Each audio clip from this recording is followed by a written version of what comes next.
एक बार फिर से आप सबका स्वागत है सिंह ऑटो जोन के नए एपिसोड में। दोस्तों, पिछले कुछ अपडेट में हम जो इलेक्ट्रिक व्हीकल से जुड़े पॉलिसीज़ हैं उन पर बात कर रहे हैं, चाहे वो दिल्ली इलेक्ट्रिक व्हीकल पॉलिसी हो या फिर जो अभी हाल में अपडेट आया है कि सेंट्रल गवर्नमेंट ने अलाउ किया है कि इलेक्ट्रिक व्हीकल्स बिना बैटरी के भी रजिस्ट्रेशन की जाएगी, उनको बेचा जा सकता है। दिल्ली ईवी पॉलिसी को मिस्टर आनंद महिंद्रा जी उन्होंने वेलकम किया है, काफ़ी अच्छा बताया है और उम्मीद ज़ाहिर की है कि अदर स्टेट भी सेम पॉलिसी को लागू करेंगे, क्योंकि इसमें फेम स्कीम के अलावा स्टेट लेवल पर भी, दिल्ली अपने लेवल पर भी इलेक्ट्रिक कार्स के लिए 1.5 लाख तक और वहीं 2 व्हीलर और इलेक्ट्रिक 3 व्हीलर तक 30,000 तक की एक्स्ट्रा सब्सिडी दे रही है। लेकिन वहीं जो दूसरा अपडेट था कि इलेक्ट्रिक व्हीकल्स को बिना बैटरी के भी बेचा जाए, रजिस्ट्रेशन उसकी अलाउ की गई है। सुनने में अच्छा लगता है कि जो अपफ्रंट कॉस्ट है, जो स्टार्टिंग कॉस्ट है वो कम होगी। गुड न्यूज़ कह सकते हैं हम सन मोबिलिटी के लिए, जो कि बैटरी स्वैपिंग स्टेशन को के इस फील्ड में काफ़ी अच्छा काम कर रही है, उनके लिए भी अच्छा है। लेकिन वहीं एक बार फिर से आनंद महिंद्रा और बजाज ऑटो ने एक ज्वाइंट स्टेटमेंट में कहा है कि जो डिसीजन लिया गया है उसके बारे में एक बार भी सरकार ने उनके साथ या जो अदर OEM है, ओरिजिनल इक्विपमेंट मैन्युफैक्चरर्स या डेवलपर्स हैं, कंपनीज है जो इलेक्ट्रिक व्हीकल्स बना रही है, उनके साथ एक बार भी बात नहीं की गई है। और ये जो इससे कंफ्यूजन होगी, चाहे वो डेवलपर हो चाहे कंज्यूमर हो, उनके बीच में कंफ्यूजन यहाँ पर आ रही है। कुछ पॉइंट्स है जिन पर उन्होंने बात की है, टोटल ऐसे 5 पॉइंट्स है जिन पर उन्होंने बात की है, मैं वो बिल्कुल आपके साथ शेयर करता हूँ। फ्रेंड में देखेंगे कि क्या वाकई ही ये एक यूजफुल डिसीजन था कि जो इलेक्ट्रिक व्हीकल्स को आप बिना बैटरी के भी बेच सकती है कंपनीज, या रजिस्ट्रेशन उनकी अलाउ की है सेंट्रल गवर्नमेंट ने। बात करते हैं पहले पॉइंट की। अगर हम दोस्तों बात करें जो स्वैपिंग स्टेशन है, स्वैपिंग मॉडल है, इसमें जो सबसे बड़ी जरूरत रहती है वो है कि इन बैटरीज का जो साइज है वो स्टैंडर्डाइज होगा। जितना ज़्यादा स्टैंडर्डाइज होगा उतना ही ज़्यादा ये सिस्टम काम कर पाएगा। लेकिन हम सब जानते हैं कि यहाँ पर चाहे 2 व्हीलर हो चाहे 3 व्हीलर हो, हर कंपनी का जो बैटरी साइज है वो डिफरेंट आ रहा है, क्योंकि स्पेस फिक्स है। अगर बैटरी स्पेस से छोटी होगी देन ओके, अगर इन केस वो बैटरीज जो स्वैपिंग स्टेशन में इस्तेमाल की जा रही है उसका साइज बड़ा होगा तो वो कैसे फिट आएगी, ये एक दिक्कत रहेगी। अभी भी इंडिया में इस तरह का जो बैटरी स्टैंडर्डाइजेशन है उस पर अभी आई थिंक कुछ भी काम नहीं हुआ है। नंबर 2 GST से जुड़ा है। अगर हम बैटरी इंक्लूडिंग एक सिंगल यूनिट खरीदते हैं, आपके इलेक्ट्रिकल व्हीकल के साथ बैटरी मिल रही है, फिर तो उस पर 5% GST लगेगा।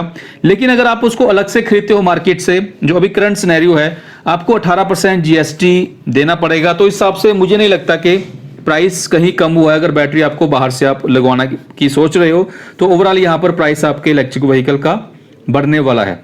अब बात करते हैं नंबर 3 पॉइंट, वो जुड़ा है बैटरी मैनेजमेंट सिस्टम से। हर कंपनी जो भी इलेक्ट्रिक व्हीकल डेवलपमेंट करती है उसका जो BMS होता है, बैटरी मैनेजमेंट सिस्टम, वो पूरा बिल्कुल R&D करके उस पर्टिकुलर जो भी कंपोनेंट है उसके हिसाब से बनाया जाता है ताकि उसकी मैक्सिमम परफॉर्मेंस मिल सके। लेकिन यहाँ पर अगर अदर बैटरीज डाली जाती है, अदर पावर की, अदर फैक्टर, उसमें कई फैक्टर इन्वॉल्व होते हैं, तो ऐसे में जो एक एफिशिएंसी मिलनी चाहिए थी वो उस इलेक्ट्रिक व्हीकल्स की जो परफॉर्मेंस है वो वैसी नहीं हो पाएगी जैसी वो ओरिजिनल व्हीकल में जो पूरा कंप्लीट सेटअप था सिंगल यूनिट, उसमें जो परफॉर्मेंस मिलनी थी, ऐसे में वो परफॉर्मेंस आपको नहीं मिलेगी। नंबर 4 बात करें तो वो वारंटी से जुड़ा है। बिल्कुल जैसा अगर आप सिंगल यूनिट खरीदते हो, कंप्लीट इलेक्ट्रिक व्हीकल खरीदते हो, फिर तो एज पर फेम स्कीम 3 साल की आपको वारंटी मिल रही है अगर वो अंडर फेम स्कीम आते हैं।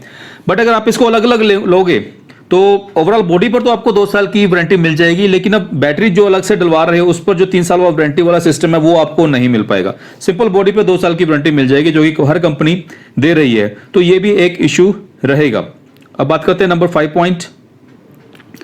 जो बैटरी स्वैपिंग मॉडल है ये आई थिंक ज़्यादा बेटर रहेगा। जो ओला उबर टाइप सर्विस है, कमर्शियल है, उनके लिए ये फिर भी मुझे लगता है कुछ ना कहीं बेनिफिट हो सकता है, लेकिन पर्सनल यूज़, इंडिविजुअल यूज़ के लिए ये ज़्यादा बेनिफिट दिखाई नहीं दे रहा है।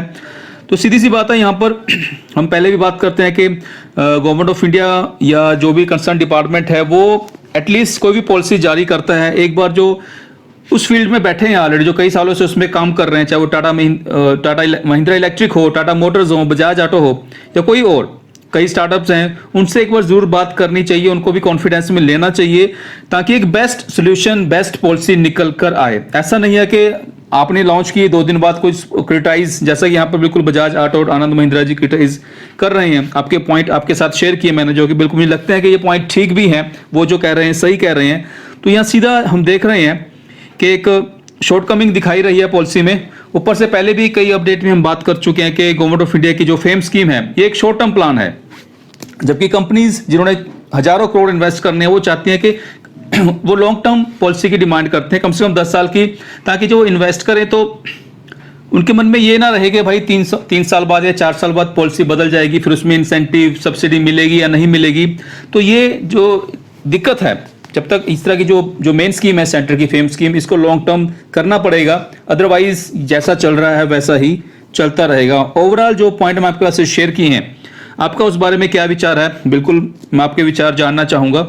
फिलहाल आज के लिए इतना ही, धन्यवाद वीडियो को अंत तक देखने के लिए। जय हिंद।